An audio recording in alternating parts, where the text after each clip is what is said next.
So Russia is reportedly giving North Korea an economic boost, but get this, it's an effort to prevent a regime change. It's an option that President Trump says he's considering in order to curb the rogue regime's nuclear program.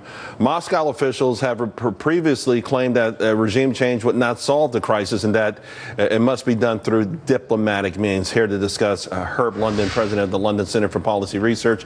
All right, Herb.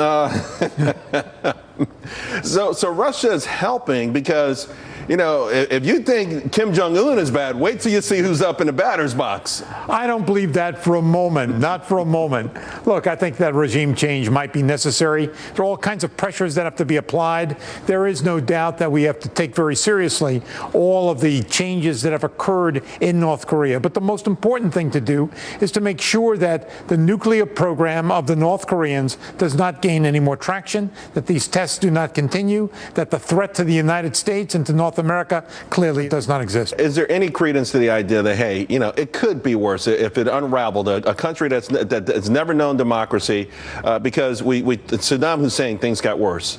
Muammar Gaddafi, things got worse. I mean, there might have been a time back in the day when the CIA could have gotten rid of someone, like a Pinochet or whatever, and things got better. But more recently, regime change has failed miserably. You can't rule out that prospect, but it seems to me to be somewhat ridiculous. I think the important thing, as Fred has pointed out, there's a threat here. There's a threat to the North American continent. Anything that we can do to minimize that threat, anything that we can do to offset the North Korean advantage, that is something that we should be obliged to do.